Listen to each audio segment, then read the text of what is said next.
Well, good morning, everyone. Welcome to the Couples Academy show. My name is Hassani. Good to have you with us. Wherever you're tuning in from around the country and around the world, we want to acknowledge you. We are in a series on rebuilding intimacy. A question came in about yesterday. Were we live yesterday? No, we had 3 intensives this weekend. So there was spillover into the beginning of the week. And so whenever we're not here, that's probably what's going on. Had a couple from Virginia, another couple from Kentucky, had an amazing time.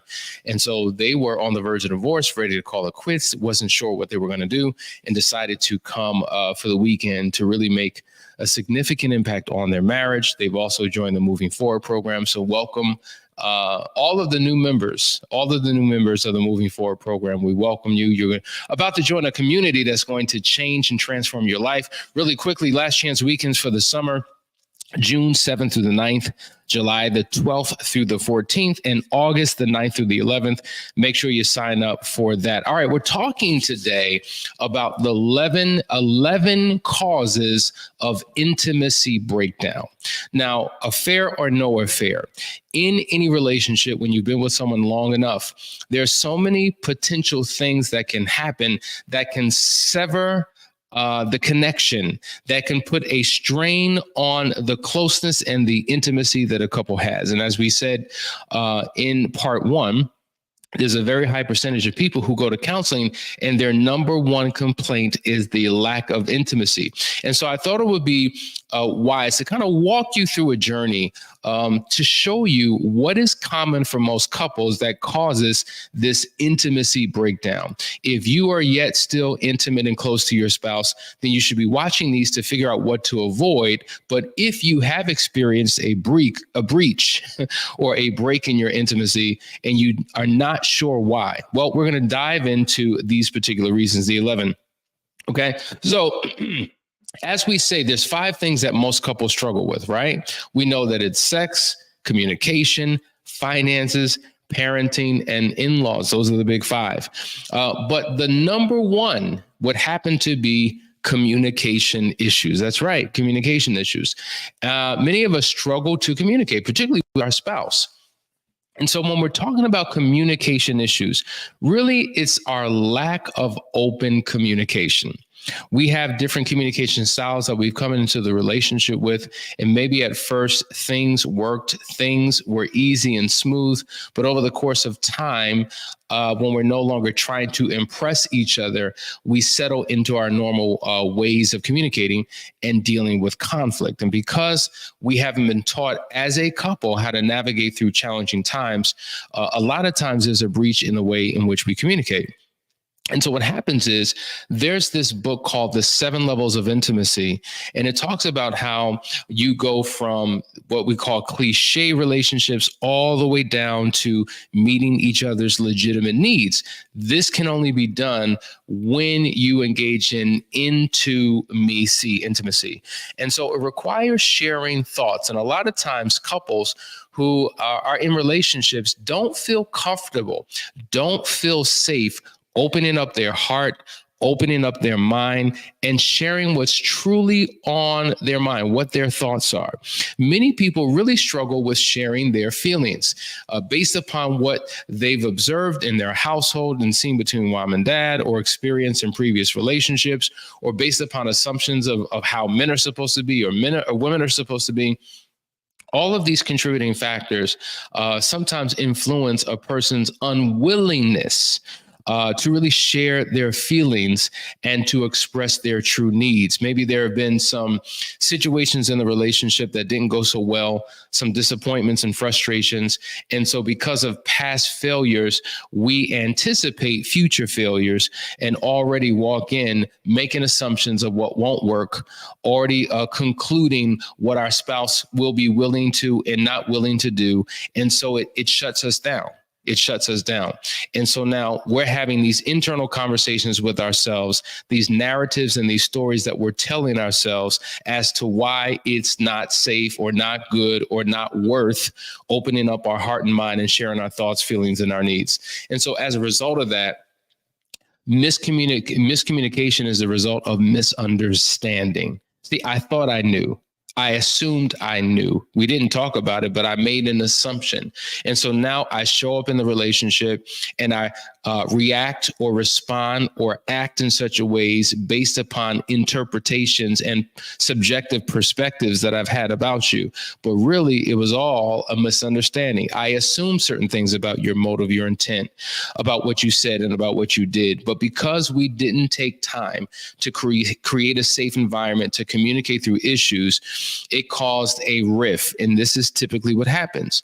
And so oftentimes you find couples who are either in conflict all the time, and this type of conflict puts a strain on the relationship, or they become conflict avoidant, right? I just want peace. I don't want to fight. I don't want to argue. And so as a result of that, you do not engage. You do not engage in addressing and resolving issues. And so these issues go unaddressed and unanswered. And as a result of that, you go your separate ways, you're living in a silo, and it creates tremendous problems in the relationship. So communication issues is the number one reason why there is a split in your intimacy. Number two, we need to talk about stress and life changes. This is a huge one. Typically, when we're talking about stress, we're talking about the stress that we receive from the world. Like most of us have jobs or we run businesses, and in our profession, we may be working very long hours. We have demanding jobs. We have job-related stress, maybe because we use a lot of physical exertion. In fact, there's a couple I'm working with. The husband's a police officer. And that is physically taxing on his body and on his mind. And when he comes home from work, he's just tired. And so the natural desire that he once had for his wife, the connection, the quality time, the engaging in conversations, the sexual fulfillment, I'm just so tired. I'm mentally tired. I'm emotionally tired. I'm physically tired. I just want to go to bed. I just want to go to sleep.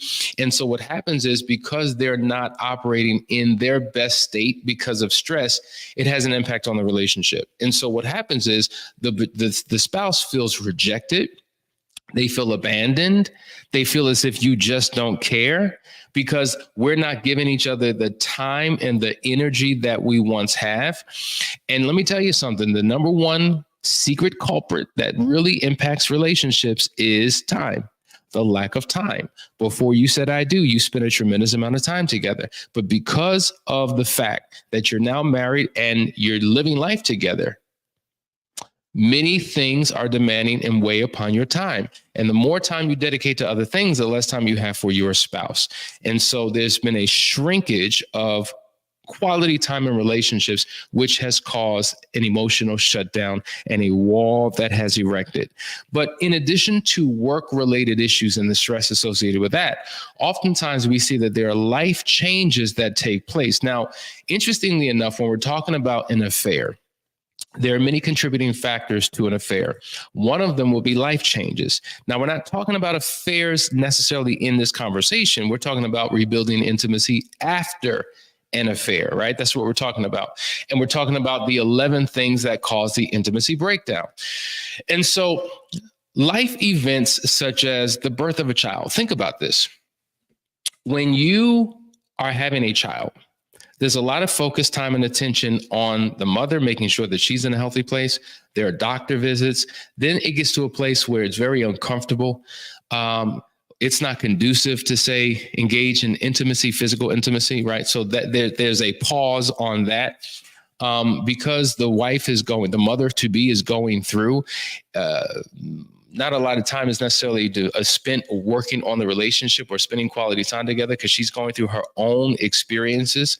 Obviously, sometimes relocating, a move, can cause a tremendous amount of stress on the relationship because, and I've seen this, couples who move from one part of the country to another, or they move to other countries and they're dealing with the demands and the pressures and the stresses of this move, and it becomes overwhelming. And I've got 1,000 things on my plate and I don't know what to do. I feel overwhelmed. Well, guess what? Less of a focus on that particular relationship. Sometimes there's a loss of a family member. Think about this. When a mother dies, a father dies, a sibling, a child dies, there's a tremendous mental, emotional impact that it has on that family member who loved the person who is no longer here. And so now it impacts them. And so, yes, a spouse will be there to support and love their spouse as they're going through that loss, but it does have a potential impact on the relational dynamic, at least for a period of time. We've seen this particularly when parents have children whose children have ceased, they've passed away. It has crippled and damaged relationships, particularly if they did not get the help that they needed, the recovery process that they needed to go through. A lot of times people don't go through any type of counseling process when they've suffered a loss. And if they're going to get back to their normal selves, they need to begin to engage in some type of therapy. So the stress and life changes that we experience can cause a decline in our intimacy. I hope that this is helping you guys. Let's go to the next one.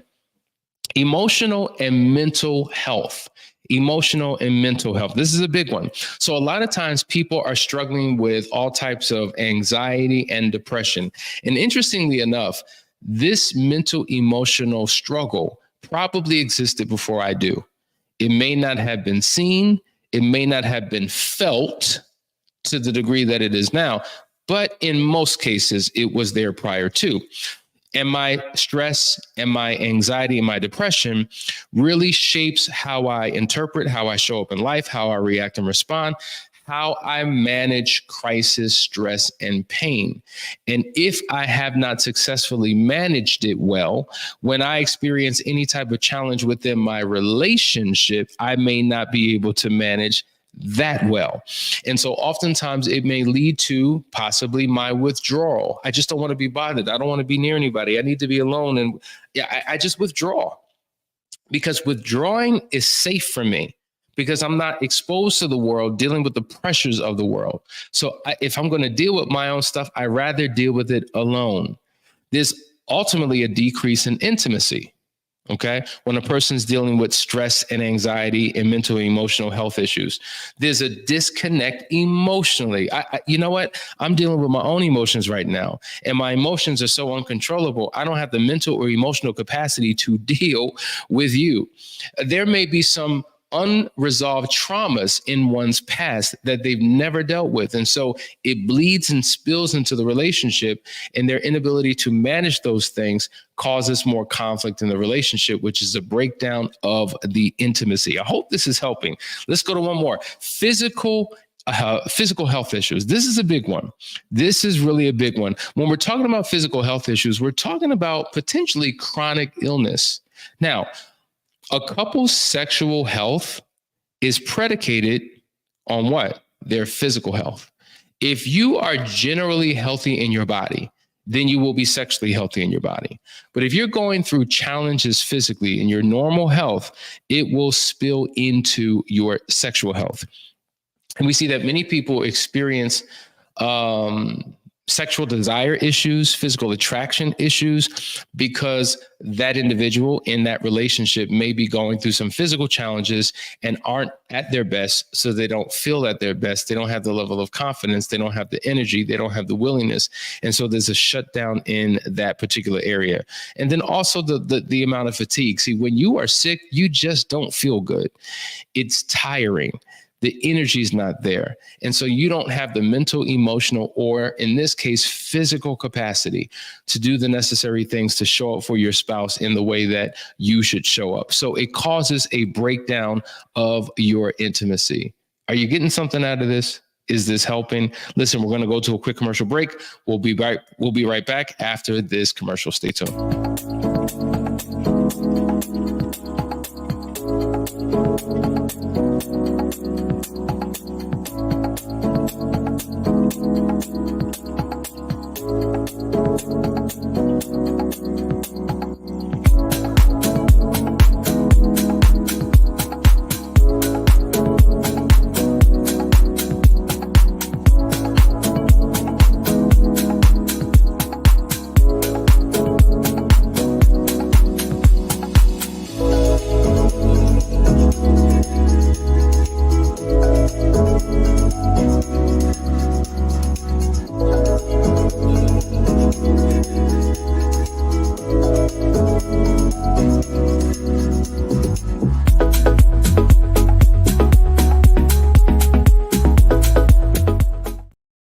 All right, guys, we're back. You're watching the Couples Academy show. We're talking about the 11 causes of intimacy breakdown. We just went through quite a few. We're going to continue this conversation. The next thing that causes intimacy breakdown is sexual dysfunction. Now, this is a huge issue. Remember, I said the top 5 issues: communication, finances, parenting, in-laws, and then sex. Sex is huge because it takes on many forms, right? So number one, there's the physical sexual problems that couples may experience.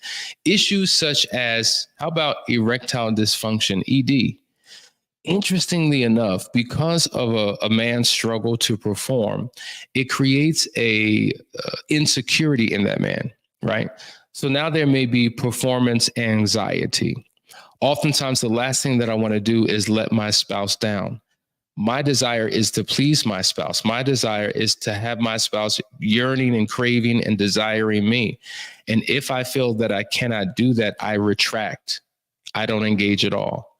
Possibly my spouse may have said something about my condition, and maybe it was in a loving way and I couldn't receive it. And maybe in her frustration, it was in a very negative way. And now I'm off put. And so I remember the words that you said in your moment of frustration, and it penetrated me and I held on to it. And interestingly enough, we see that people, and not all, I'm not saying, listen, I don't want you to hear me say, if someone has ED, they're going to cheat. No. But what we have found is that because someone felt like he couldn't be free, he couldn't please his wife because of his condition, that became one of the contributing influences, which led to an actual betrayal. Can I perform? Is it me? Is it my spouse? Does this thing work? Is this thing on? And so you try to see if you can do with others what you can't do with your spouse. Or guess what? I have a desire to please. I can't please you. So who else can I please? Is it possible? So this is why there's a moral decline. There's a phenomenal book called The Moral Decline and the slippery slope that we go through mentally because of our rationalizations and justifications for why we do what we do. And so this is why it's important that you're not just having internal conversations with yourself. You're talking to somebody who can help guide you through these particular challenges to help you overcome, because many people have experienced erectile dysfunction and have been able to overcome it. But in addition to that, there's also low libido, right? That's an issue that some people have. And because there's a low libido or a difference in the libido between the couple, it puts a strain and the stress on the relationship. There are many women. I'm not an expert on female sexuality, but I do know that there are physical challenges that women experience too, where there's pain associated with sex for whatever reason. Sometimes it's psychological, sometimes it is actually physical. And so if that male, if that female, if they're not seeking help, if they're not talking to a physician, if they're not going through some type of sex therapy counseling, the problem remains and it continues to cause a huge issue in the lives of their sexuality. But then in addition to that, you have the psychological sexual issues as well, because oftentimes people deal with past experiences, past traumas, molestation, sexual abuse, rape, and it spills into their current relationship. You would be surprised how many spouses that I've spoken to who refuse to open up and share with their partner what they have gone through previously.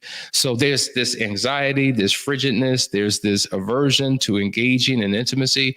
The other spouse doesn't know why. There are times when they're freely having sex and things are great, and then all of a sudden it's almost like a trigger, and this person goes back 15 years ago and thinks that they're in the same place in the same time when they were abused. And so now I've seen it. This is a real thing. And if you're not getting that level of help to kind of guide you through these past traumas, it can be extremely hindering in terms of the intimacy that you're trying to establish with your spouse. Let's go to the next one. The next one is lack of quality time. Yes, we kind of talked about that when we were talking about the life transitions and the stresses that we go through, but a lack of quality time is a huge thing. People are just busy. Now, every single week when I meet with couples, how was your week? Oh man, it was busy. Well, did you do the homework? No, I didn't get a chance to. Why? Busy. Did you connect with your spouse the way you were supposed to? Well, we tried, but what had happened was we were busy. And busy simply means to be bound under Satan's yoke. Busy. Busy is not something good to brag about. Busy is not something good to claim. It means that you are bound. It means that you are enslaved. It means that you have not properly managed yourself within time. And so as a result, things fall by the wayside. At the end of the day, what couples do not prioritize, couples will not experience. If your spouse is a priority, then you will make time. You will create time. You will find the time. You will steal the time. You've made your job a priority. You've made paying bills a priority. You've made eating food a priority. You've made sleeping a priority. And because of that, very little compromises that. But somehow, some way, your spouse falls somewhere in the midst of all that. And your spouse gets the leftovers. And it creates resentment because everything that you give your attention to other than your spouse will look at that thing as competition. So now they're competing for your time with that other thing. Some of you are guilty of making your work your mistress.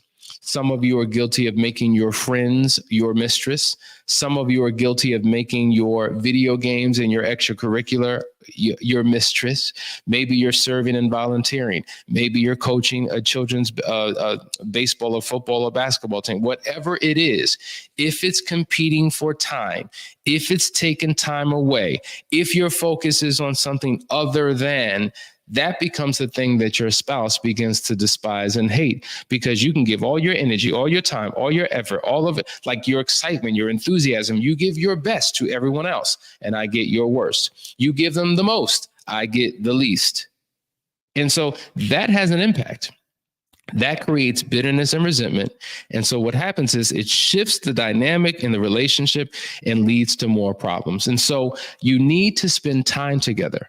Mentally, emotionally, physically. You need to engage in all types of shared hobbies and interests that can form a bond and a connection. There needs to be rituals that you engage in on a daily basis to solidify this relationship. All right, hope that helps. Let's go to the next thing. Trust issues. Trust issues is one of the causes of intimacy breakdown. Let me tell you something. Trust is extremely important. And oftentimes trust is lost because of betrayals, because of disappointments, because of broken promises, a whole host of things. Of course, infidelity can put a significant strain on intimacy. And so there's a journey to get back to where you once were. And it takes place over a period of time. But beyond betrayals, but beyond infidelity, beyond all of those different things, sometimes it's your dishonesty. Sometimes the fact that you are not open and honest and transparent, and you don't know how to tell the truth. You lie. And lying has many cousins.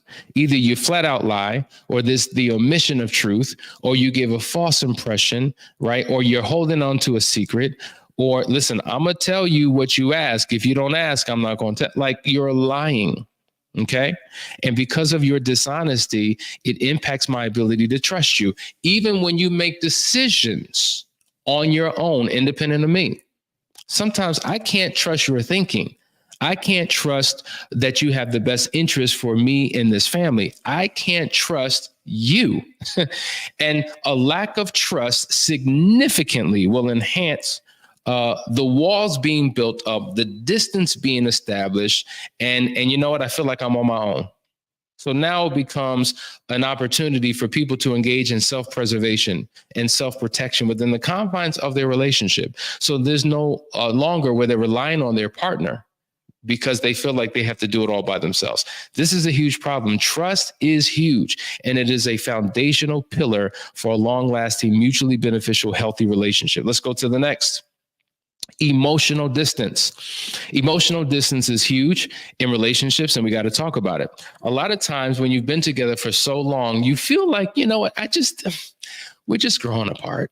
We're just going in two different directions. We have different interests. We have different values. We have different friends. And slowly but surely, over the course of time, we graduated in different directions because we started off possibly or somehow wound up possibly with all of these differences. You got your friends. I got my friends. You have your hobbies. I have my hobbies. You have your likes. I have my likes.